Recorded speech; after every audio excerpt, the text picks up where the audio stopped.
The viewpoint symbol is one of a number of tourist information symbols on Ordnance Survey maps.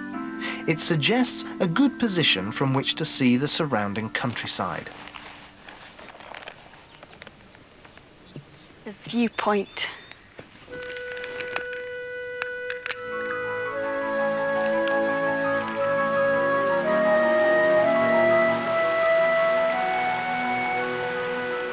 With the last of the 4 sites captured on film, all Julia needs to do to prove she has completed her task is post the camera back to the map controller. Julia's mission has shown how important it is to be able to interpret relief information when using maps in the open countryside.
Once again, Julia Call is about to be sent on a mission by the mysterious map controller.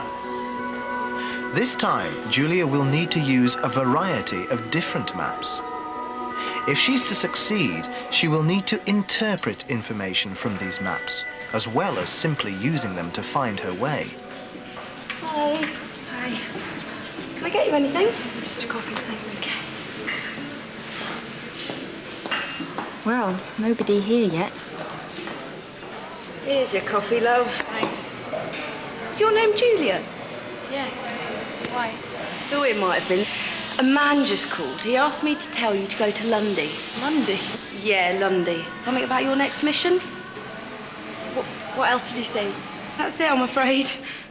If you have no idea where somewhere is, the best way of finding it is to look it up in the index of a world atlas. Lundy. 43B4. The index gives Julia a page number, 43, and a map cross-reference, B4. 43B4. There it is. Now she knows that Lundy is in the Bristol Channel. But how will she get there?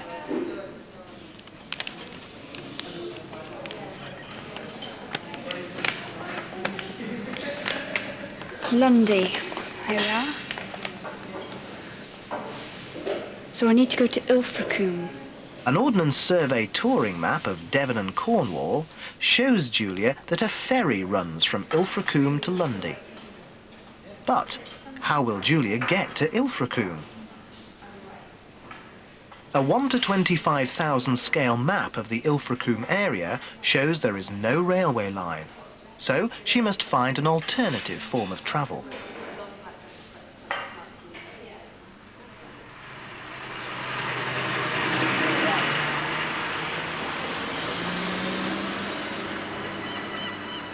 So by the look of the map, I need to cross over here and then carry on down towards the quay.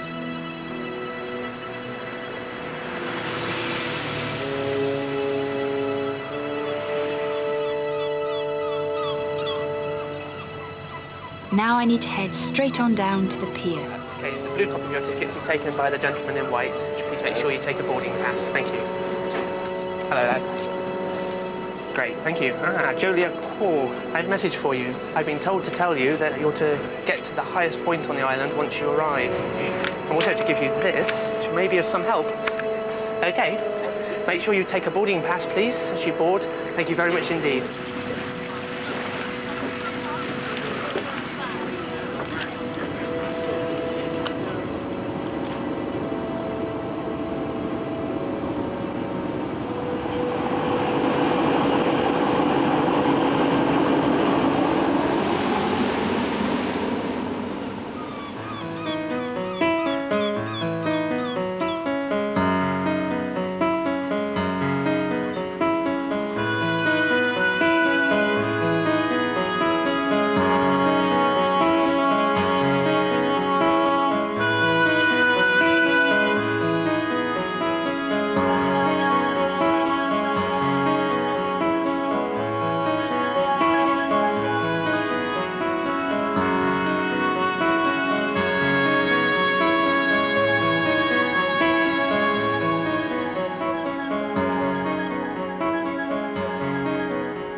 Lundy stands in the mouth of the Bristol Channel.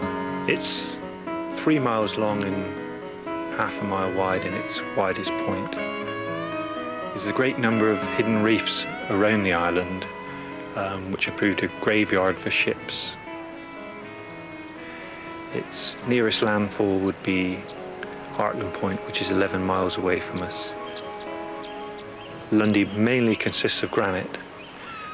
The island is plateau-topped, with 400-foot sides, rising to 500 foot, which is our highest point of the island, Beacon Hill.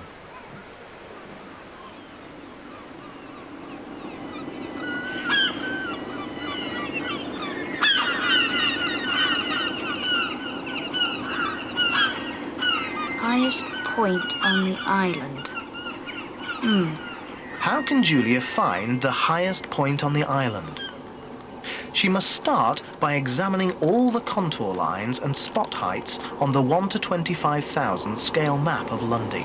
Highest points.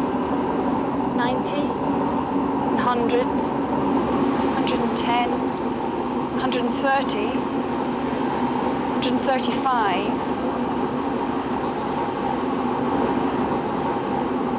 143, Beacon Hill.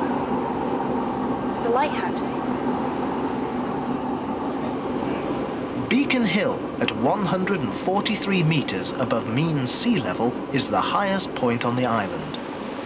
Julia must now make her way to the lighthouse that marks this point. That's the southern end of the island. And there's a lighthouse.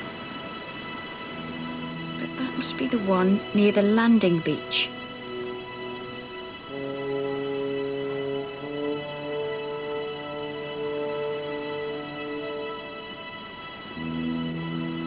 There's the church, so that must be where the village is.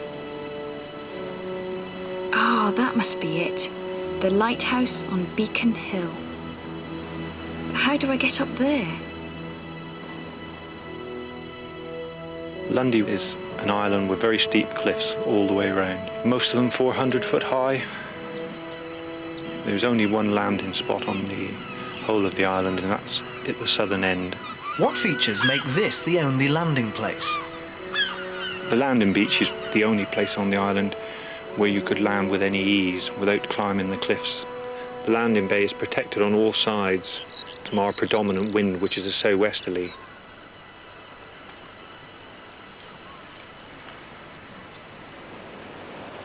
A road was cut from the main landing beach in 1819 straight up to the village itself. Because of our prevailing wind being a southwesterly, the west side of Lundy is really very, very barren, and the plateau itself carries no trees, no bushes. But the east side is different altogether. The east side, we've got little pockets of trees in the valleys, rhododendron woods all along the east side, leading up to the quarries. It's a completely different world to the west side because it's so much more sheltered, really.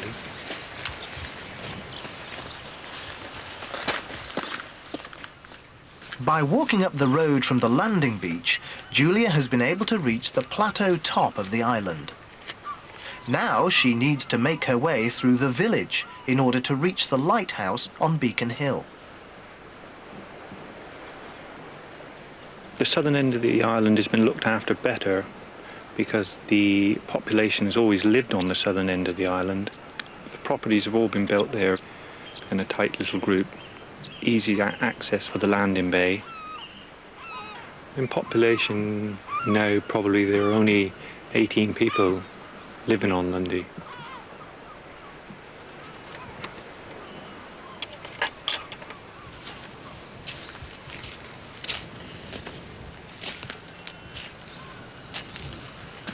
So the lighthouse should be over to my left. Aha.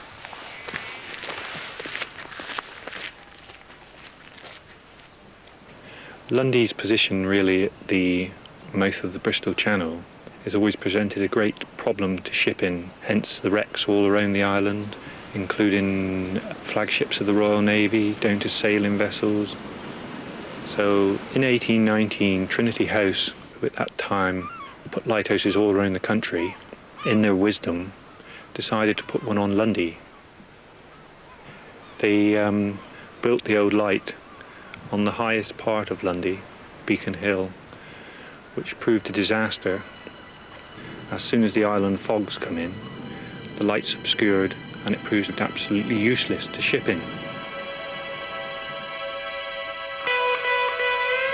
So they built new lighthouses, but lower down on smaller rocks at the southern end and northern end of the island.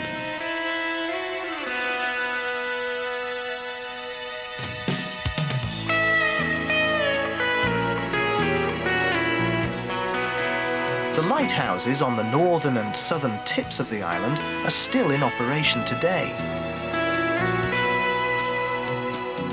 But the original site on Beacon Hill is no longer used.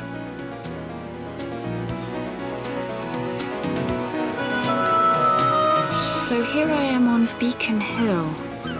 Suppose I have to go to the very top of the lighthouse.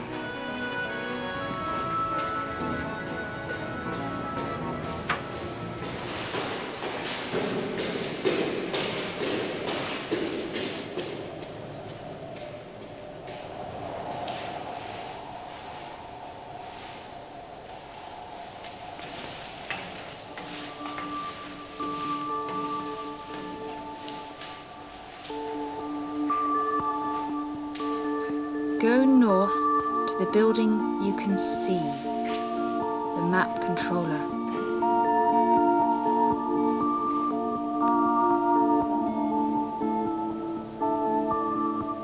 So that's north. And that must be the building over there. I'm here at Beacon Hill, so I need to carry on north over Acklands Moor and pick up the footpath near Quarry Beach. There. It must be the building on Tibbets Hill. There's nothing else it can be.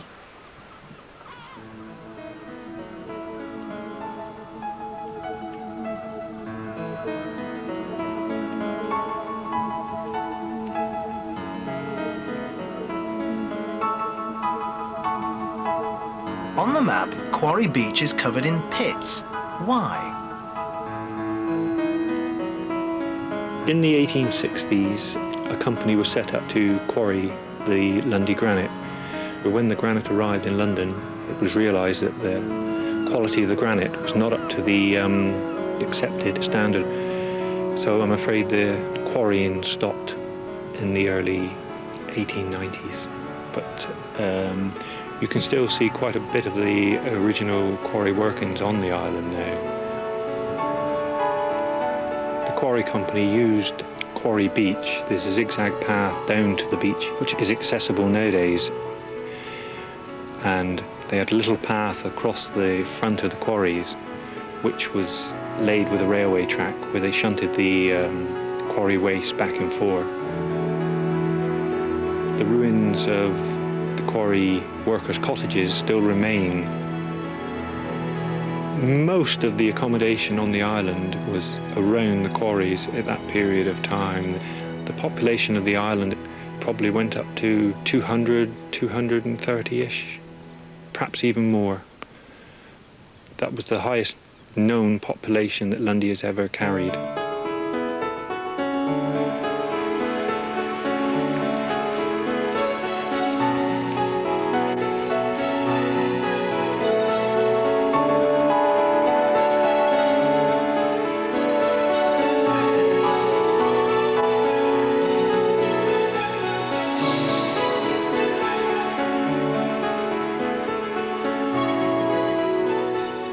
For Julia. So it's not a telescope at all. It's a map tube.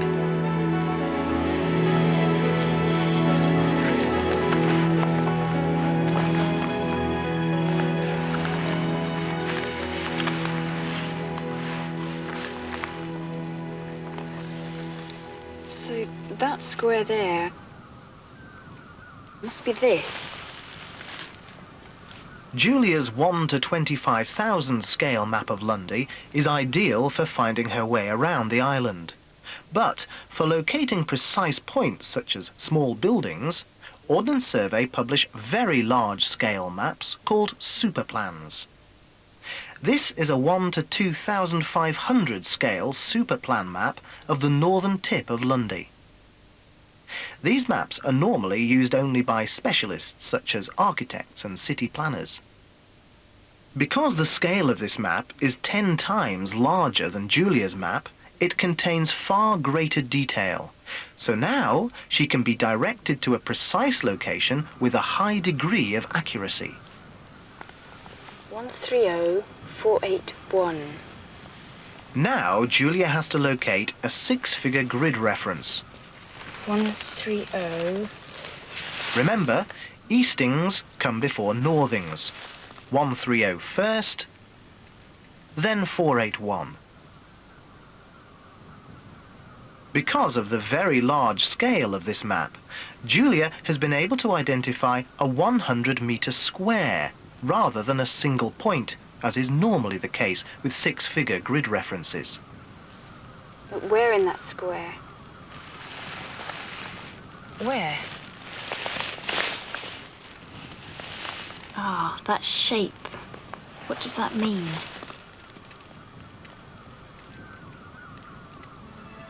Must be that little building.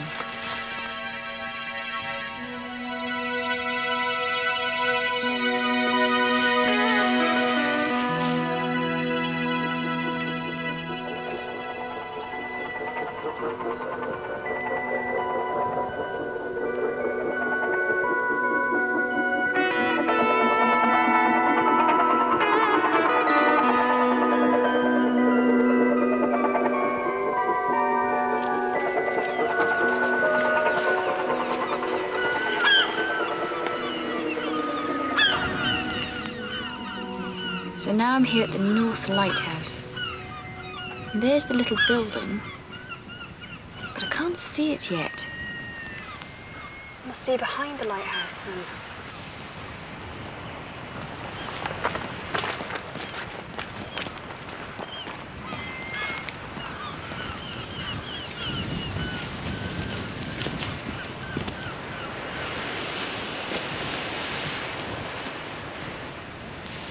That must be it.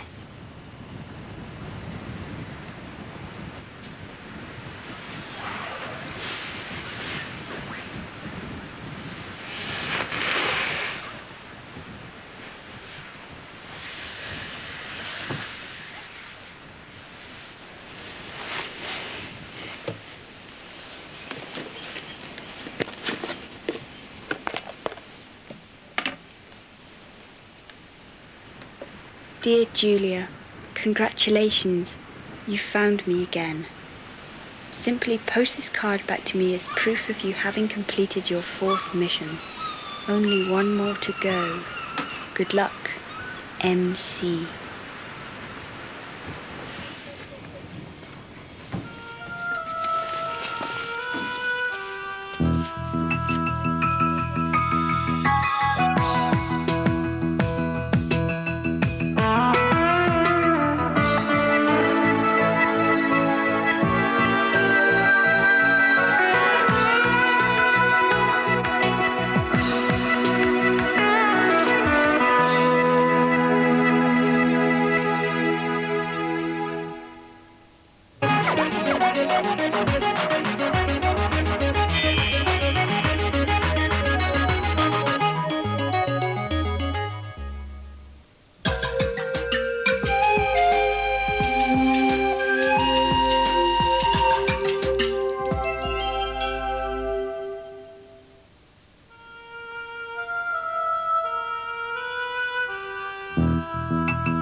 For her final mission, Julia Call has exchanged the land for the sea.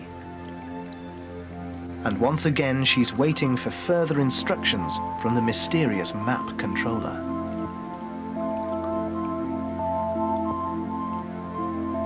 On land, there are roads, buildings, and landforms to help identify where you are. But out at sea, everywhere looks much the same. Julia is unsure exactly where she is, and for the time being, all she has to guide her is an atlas of the world. Atlases inform and inspire. They contain small-scale maps of all the countries of the world. Browsing through the pages of an atlas sets the imagination working.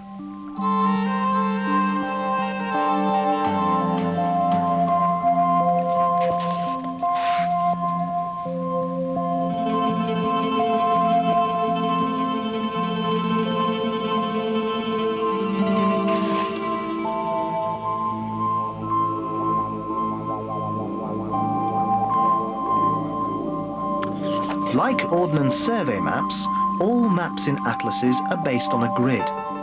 But unlike the Ordnance Survey's national grid, which covers only the UK, the system used in atlases is global. In order to accurately map and navigate the planet, a network of imaginary lines have been placed around the globe. The lines that run horizontally across the face of the planet have their origin at the North and South poles. The poles provide the center points from which a series of circular lines are drawn, south and north. These lines are known as lines of latitude and are sometimes referred to as parallels because they run parallel to one another. The most important of these lines lies halfway between the two poles. This is called the equator, and it marks 0 degrees latitude. Lines of latitude increase in numbers of degrees both north and south of the equator until they reach the poles, so that the North Pole is 90 degrees north and the South Pole is 90 degrees south. A further series of lines running at right angles to the lines of latitude and through the North and South poles are known as lines of longitude or meridians. The most important of these runs through Greenwich in London. This is the prime meridian and it marks 0 degrees longitude. Lines of longitude increase in value both east and west of the prime meridian until they reach the 180-degree line on the other side of the world. This imaginary series of lines allows us to identify any point on the surface of the globe.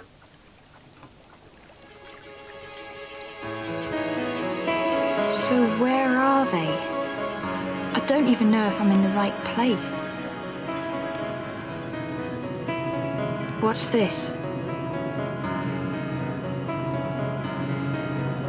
Alright lads, just hold her in. Don't bother to tie up. Okay, hold her in tight. Who are you? What do you want? Are you Julia Cole? Yeah, I am. Yeah, they said you had red hair. Well, I got a package here for you. Well, about time too. I've been waiting for this ring. Alright lads, we must get off. We've got a lot of work to do. The map controller. That can't be him, can it? Dear Julia, many apologies for keeping you waiting. Head for the following coordinates.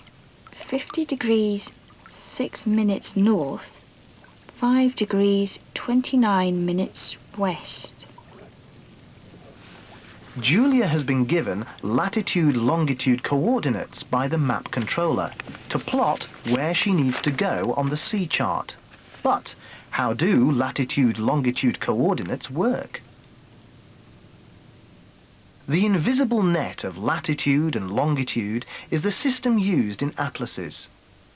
Here, on the map of the world, we can see lines of latitude numbered along the sides, and lines of longitude numbered along the top and bottom. Using this system, we can locate any point in the world. For example, the latitude-longitude coordinates of Bombay are 19 degrees north by 73 degrees east. Remember, latitude, the north-south position, in this case 19 degrees north,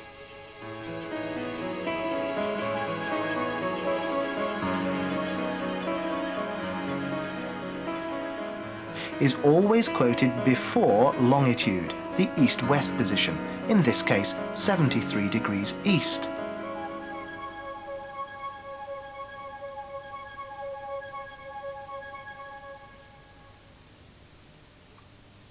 Lines of latitude and longitude have been used to mark political boundaries between countries. Most of the boundary that separates America from Canada is known as the 49th parallel. Tracing the lines of latitude along the side of the map, the reason for this becomes clear.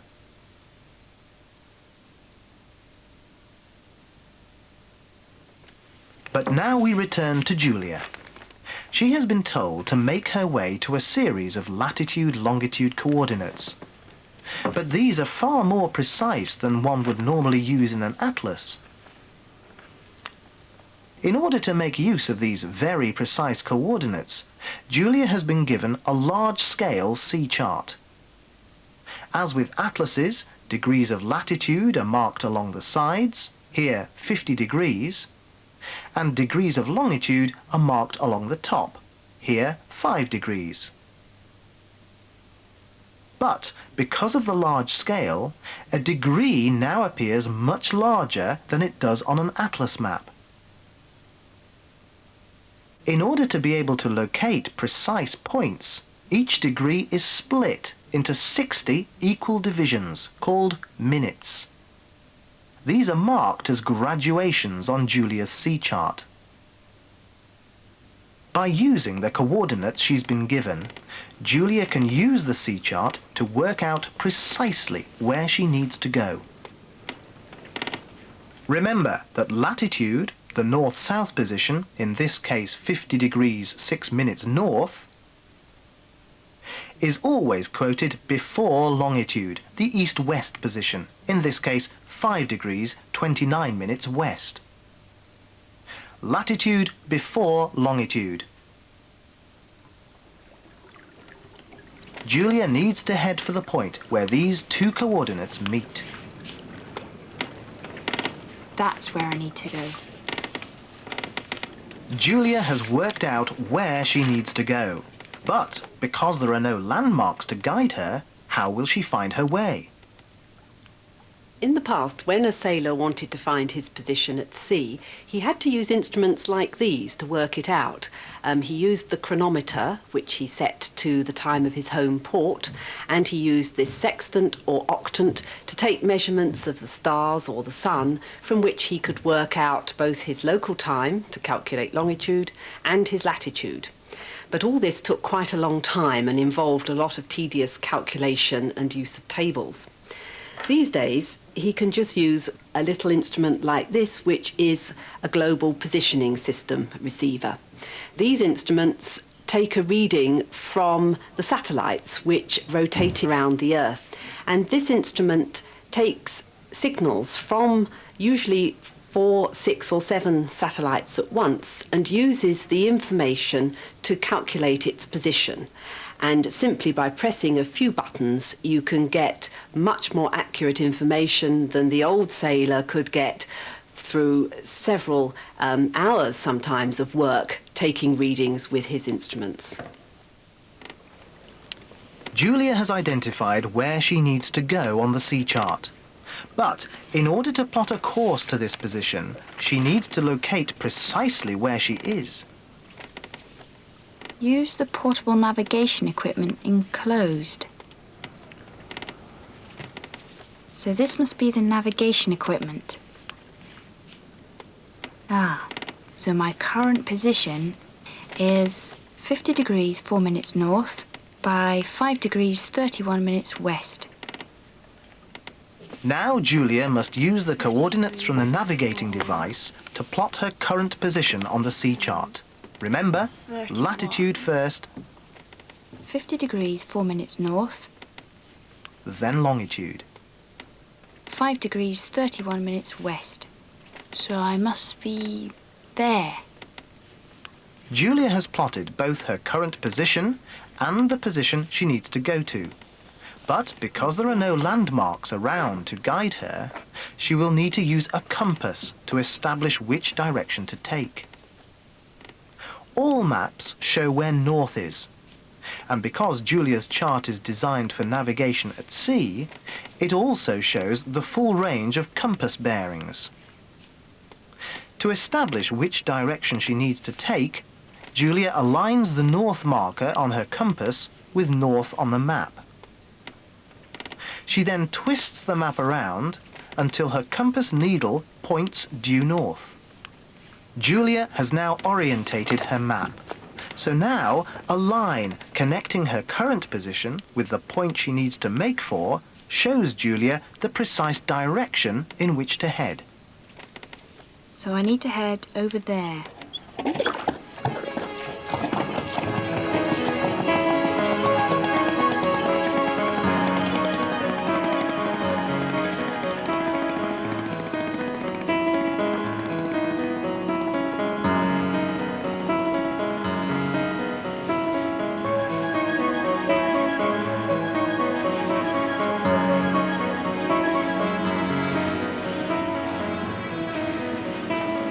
I'm almost there.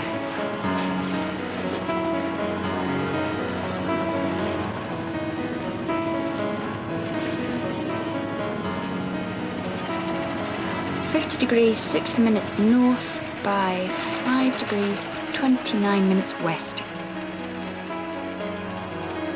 I'm here.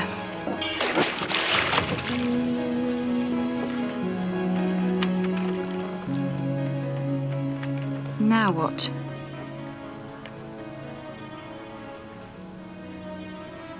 Nobody on the horizon. So I guess I'll just have to sit and wait. I know. I'll have a look at my atlas. As well as maps of all the countries in the world, atlases include a whole range of other useful information, such as physical maps, city plans, star charts, and the all-important index. But perhaps the most useful pages are the thematic maps, which display colour-coded information on a whole variety of subjects and on a global scale. Different thematic maps can be used in combination to explore all sorts of issues about a country or continent. This map shows population density. Orange and brown show areas of high population density. Shades of grey indicate low population. If we move in closer on North Africa, we can see that the area between 20 and 30 degrees north has a very low population density. Why should this be? On this map, bright yellow shows areas of desert, and we can see that a large area of desert occupies precisely the same area, accounting for the low population density. This map shows the variation of car ownership around the world. The highest rate of car ownership is in the countries coloured red. Blue is where car ownership is at its lowest. Europe, America and Canada have the highest rate of car ownership. On this map, yellow and orange areas are where the highest levels of acid rain fall. Put one map on top of the other and see what happens. In this case, it seems likely that there is a link between car ownership and levels of acid rain. Ordnance Survey in Southampton have devised a computer system for the United Kingdom which works in a similar way to thematic maps in atlases. GIS stands for Geographical Information System, and that perfectly describes what they do. They're computer software packages which enable you to layer the map data in any order that you wish to. So, for example, an insurance company will have a list of customers and information about their policies.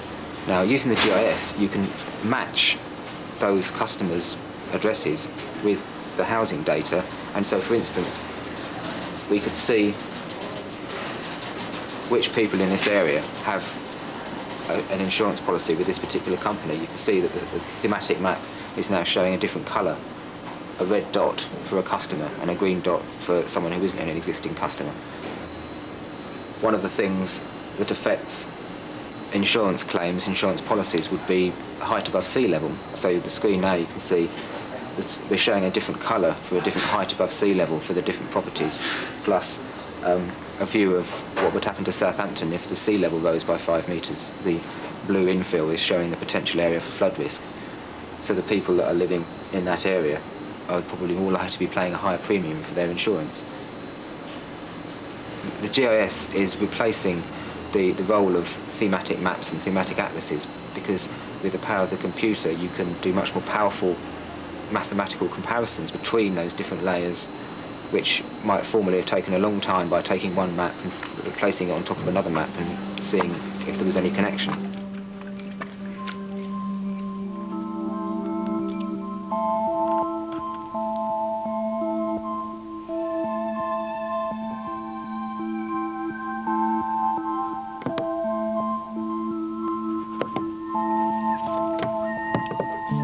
What's that noise?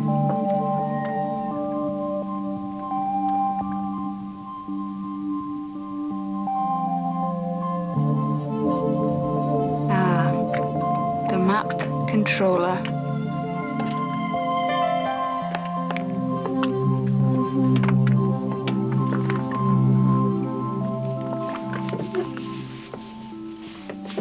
Dear Julia, congratulations are in order.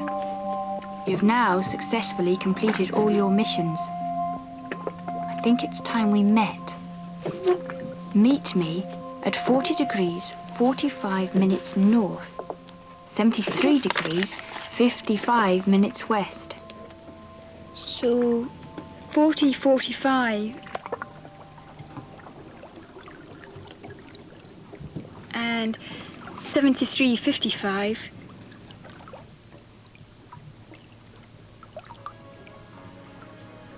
That's New York.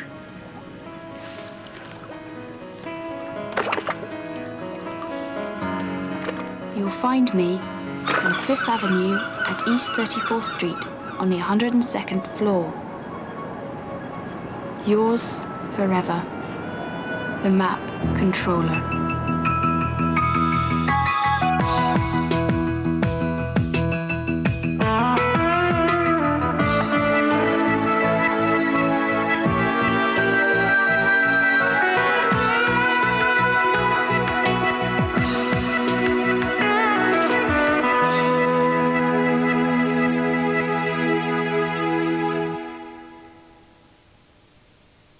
Geography teachers will be interested to know about NetNotes Plus, a new online service providing extensive programme support, pupil activities and specially selected geography web links. For further information, go to learning.channel4.com. Now let's take a look at tonight's viewing on 4 at 8. It's an hour-long special with Brookside, and poor Nikki is facing a few home truths.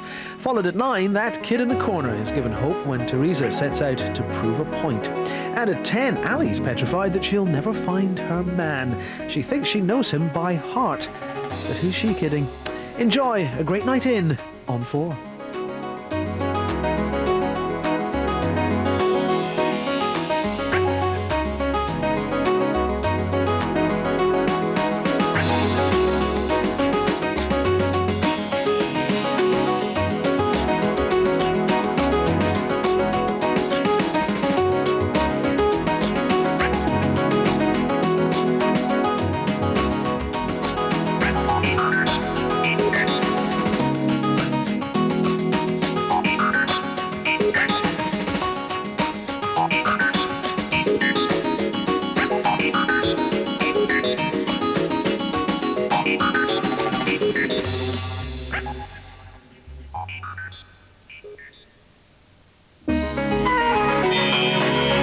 Watching 4, where the animal alphabet is as easy as ABC.